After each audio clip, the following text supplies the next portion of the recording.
इसीलिए उनको भी पद्म विभूषण जैसा एक सर्वोच्च सम्मान दिया गया है। अब आपको बताते हैं दरअसल अनसंग हीरोज की वो कहानियां तो हमने आपको बताई कि किनको किनको दिया गया है।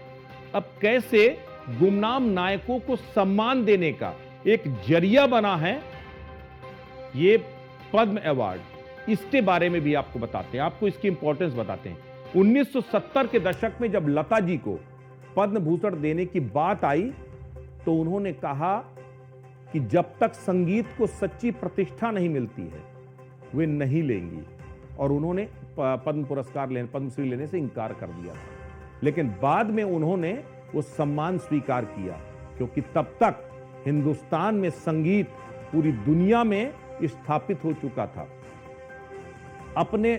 और सबसे बड़ी बात यह है कि असाधारण रूप से बड़ी और ऐतिहासिक बात यह है कि देश के कोने कोने से, विशेषकर पिछड़े और दूर दराज इलाकों से आए अनसंग हीरोज को अब पद्म पुरस्कारों से सम्मानित किया जा रहा है। 2014 के बाद खास करके इसमें बड़ा बदलाव आया।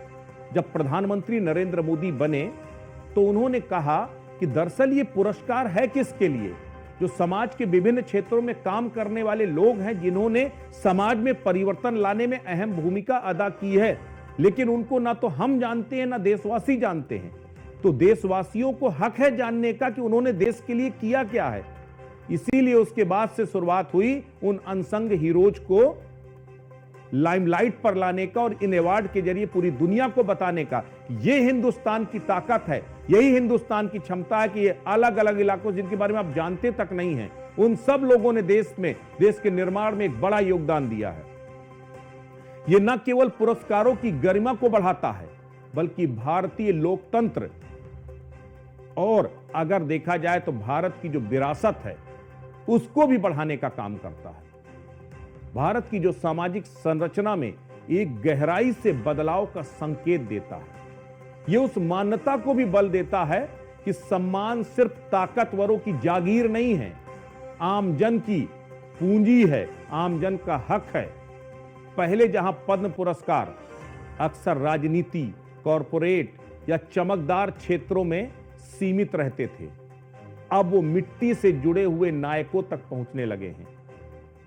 आदिवासी शिल्पकार, लोक गायक और परंपरागत उपचारकर्ता, गुमनाम शिक्षक, सामाजिक कार्यकर्ता, जल योद्धा, पहली बार, आप सोचिए ये वो तमाम नाम है, इसमें से अभी मैंने कुछ कहानियां भी बताई।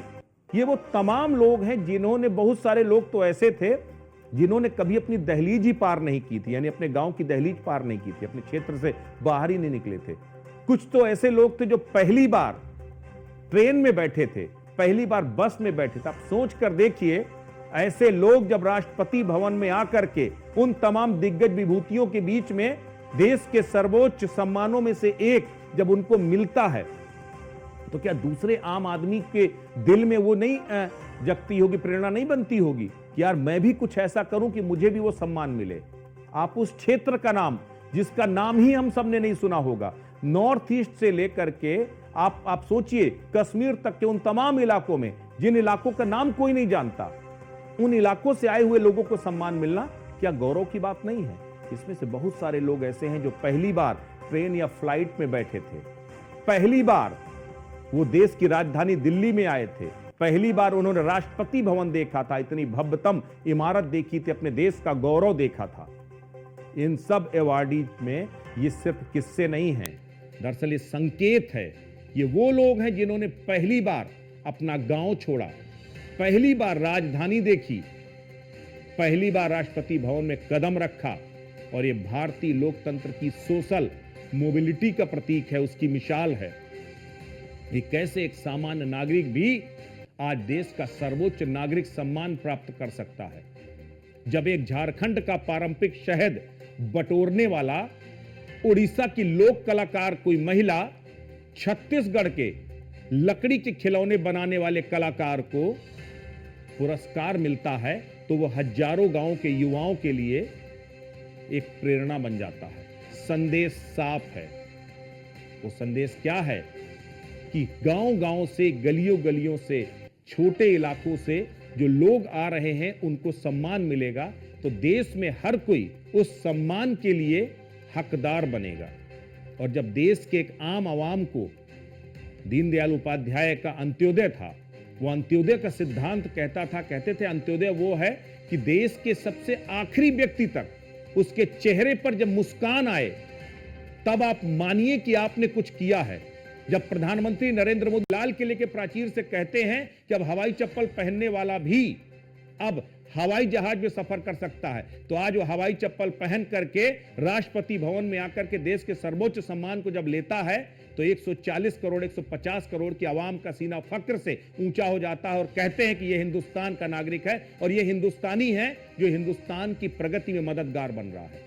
इसीलिए हमने इन अनसंग हीरोज की कहानी आपको सुनाई और बताया कि पद्म पुरस्कार कैसे गुमनामी के इन नायकों को सम्मान दे रहे हैं। तो आपको हमारा ये विश्लेषण कैसा लगा हमें जरूर बताइएगा और ये भी समझने की कोशिश कीजिएगा कि आपके आसपास भी कोई गुमनाम नायक हो सकता है जिसको सम्मान दिलाने की जिम्मेदारी आपकी है। नमस्कार।